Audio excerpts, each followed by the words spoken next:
people. Just checking my sound here, getting it right so you can hear me, and so we can do a bit of an update for April 27th and the week that is coming up. I'm recording this on Monday night tonight instead of Tuesday or instead of Sunday. It was a PD Day Monday, so I apologize to all the intermediate advance that I may have missed. Hope you guys enjoyed the long weekend, and we can get to things right now. That being said, let's hop right over to what the introductories are doing this week. So, intros. If you are in this class right now, you have finished your coding basics. You've gone onto Code.org, you've finished off all of those pieces. We will chat about this on Thursday to make sure that this is done. That was actually work from a week ago at this point.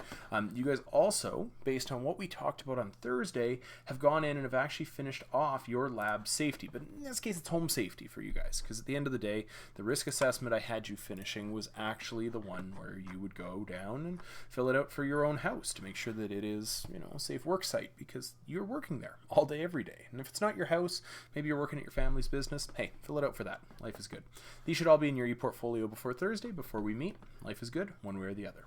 Just so you guys know, as a bit of an update for this week, we are going to be talking about electricity basics. So I hope you paid attention in grade 9 electricity, and if you didn't, we're going to get you up to date. You guys can take a look at this. It's linked in the D2L checklist, and you can actually take a look if you want to get a bit of a jump start on this. We may show a couple of these videos. We may talk about a few of these concepts, but this is all stuff that really honestly you should have learned in grade 9. If you didn't, we're going to use this time to do some catch up, because that happens. You should know a lot of these terms. You should be able to answer all these questions by the end of all this. Just so you guys know, there are a couple assignments here on Ohm's Law. There's one on the next assignment as well next week, but you don't have to do all of these, but you do have to know how Ohm's Law works. We are going to do a bunch of examples of this on Thursday. We are going to talk our way through how electricity works, and we're probably going to draw some circuits in Tinkercad. That being said, I'm just going to flash the exit slide here, because for the intros, that's what you guys have to finish up. Home safety assessment, fire safety assignment, which we also assigned on Thursday. It's on that same page, that 1.01, just near the bottom there, with the article that you need to read to answer all those questions. Hope that makes sense for the intros. Now let's hop over to the intermediate advance. Intermediate advance, obviously we missed our class this week. That being said, I've got some cool stuff for you.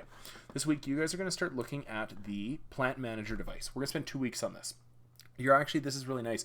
You finished the basics of Arduino, so we're actually going to move this into some more applied projects. In this case, you've got the plant manager system. Now, this is the idea that you could automate a garden. I love automated gardens. I want to point out, I literally have an automated garden sitting here in front of me, and they're super cool. Mine's way more simple than the one you're going to build, though, because your plan is to actually build one that is going to test out temperature and sunlight, and potentially also have a dial to actually determine if you basically how much of stuff you want. We'll get to that as we go along, probably in week number 2. It's also going to have a servo, which is representing a valve if you wanted to open the water or turn it off. Mine turns on here 5 minutes out of every half hour, which is so cool.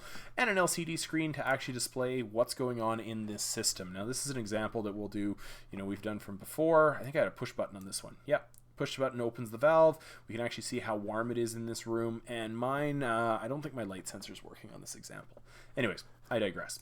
Your job is to go review these videos at the top, and there's some examples of vertical farming, which is a hugely cool thing, especially in heavy urban areas.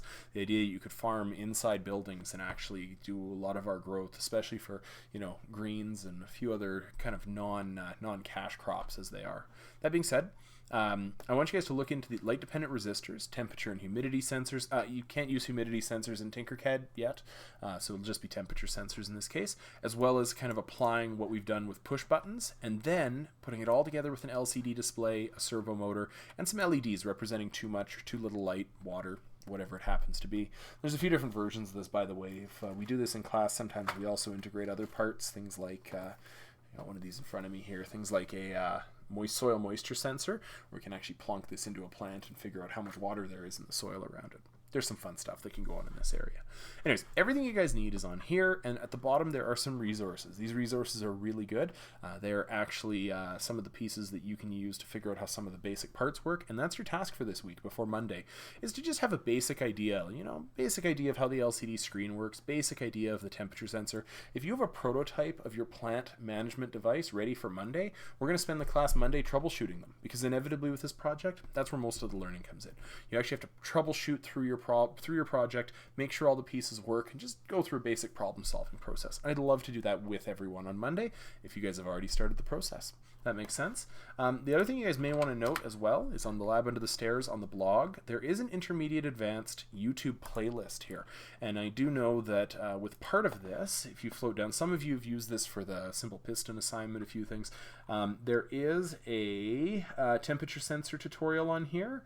And I think that's the only one that is really relevant to you guys for this one. But I like to think that this temperature sensor tutorial is a little bit more elegant than the one that's on the main site here. And that being said, this site right here. That being said, I look forward to you guys having some prototypes, some work in progress plant management devices for Monday. If you can pull that off, we will be in a very happy place, and we can actually get you to get it finished next week. Cheers. Stay safe. I'll see you guys all in a little bit.